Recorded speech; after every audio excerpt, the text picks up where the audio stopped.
Saludo para todos.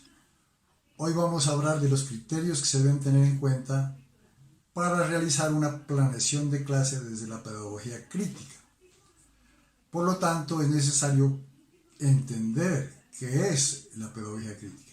Para eso es necesario abordar algunos conceptos que se tienen por algunos investigadores.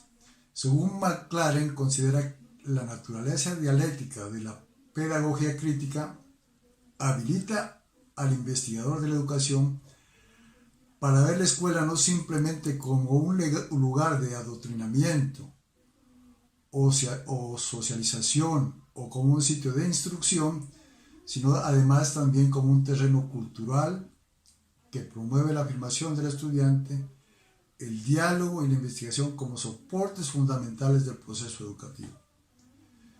Además, se destacan las características de la autonomía, la esperanza, la ética y la estética como elementos claves de los procesos de enseñanza.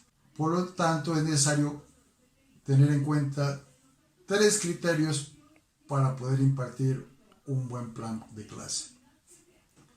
En primer lugar, es necesario que los docentes tengan conocimiento profundo de los estudiantes y de su entorno familiar.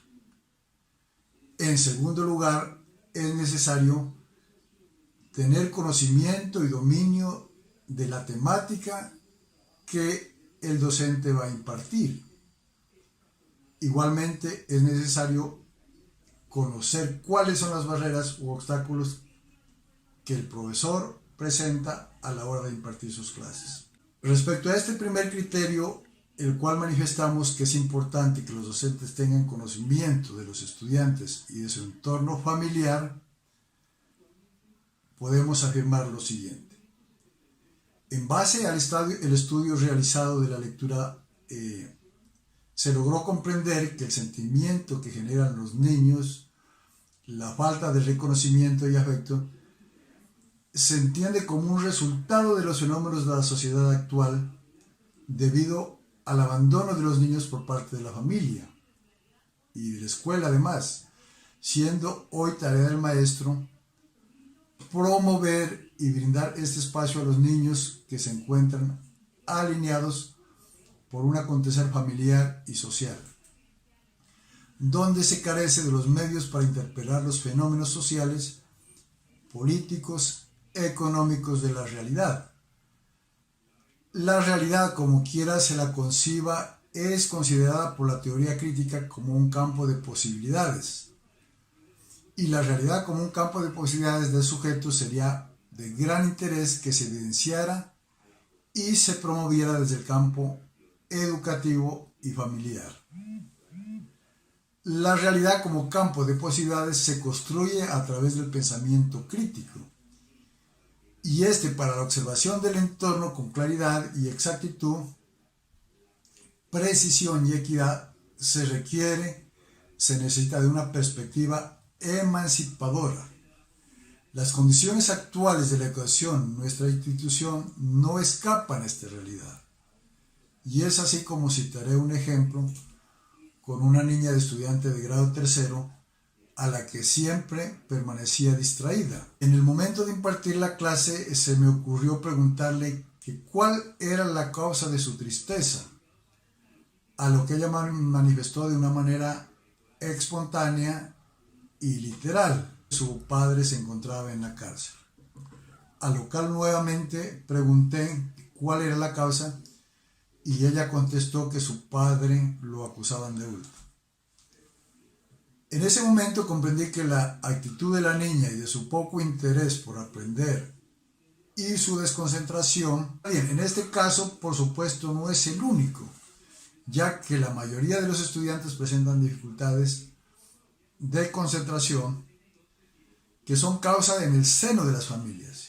Y es así como la mayoría de estudiantes son hijos de madres cabezas de familias solteras, y son ellas quienes asumen la educación y acompañamiento de sus hijos.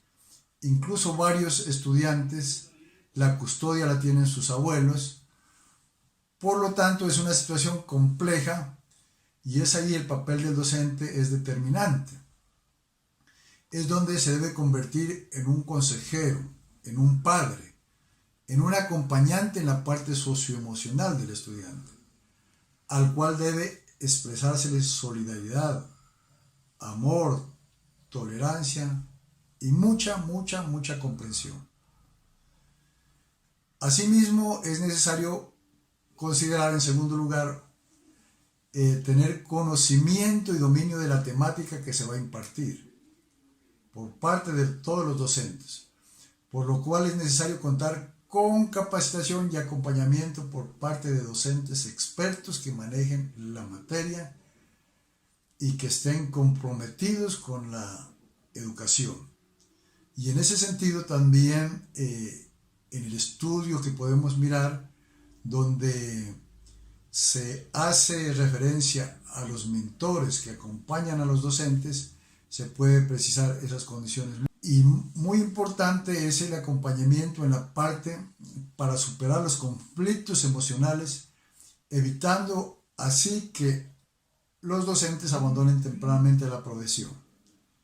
Igualmente el acompañamiento pedagógico, los problemas didácticos. Eso les proporciona apoyo emocional y profesional en los primeros momentos de su carrera del docente.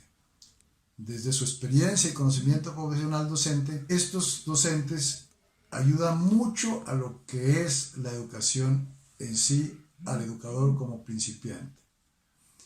Asimismo, el cuidado no solo es una inclinación hacia una obligación, hacia algo que sentimos que tenemos que hacer, sino que es una ética de cuidado.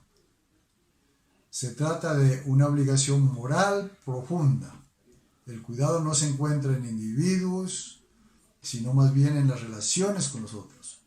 En ese sentido, los mentores asumen su rol no desde la perspectiva de la especialidad y la superioridad que le confiere la experiencia y conocimiento profesional acumulado, sino desde el compromiso con el crecimiento y apoyo de los profesores principiantes. Este compromiso, entonces, es, en últimas, que le permite al docente principiante lograr crecer profesionalmente desde la práctica y desde el aula. En tercer lugar, es necesario conocer cuáles son las barreras o obstáculos que el profesor a la hora de impartir clase presenta. Y una de las barreras quizá del docente deba enfrentarse se refleja en el aceleramiento de los tiempos y compromisos que el docente debe asumir. Y es así como en la actualidad cada vez más a los docentes se les exige mucho, se les acumula responsabilidades y compromisos que se deben cumplir en la institución y que involucran más bien desde la parte administrativa y no desde el quehacer pedagógico del docente, que debería ser la parte central o es la parte central como el papel del educador que le confiere. En ese sentido, es necesario considerar la pedagogía crítica para poder llevar e impartir unas clases más aproximadas hacia la realidad. Sin embargo, en este contexto también es necesario realizar todos los esfuerzos para lograr una educación más emancipadora, más humanizante y más acorde con el contexto.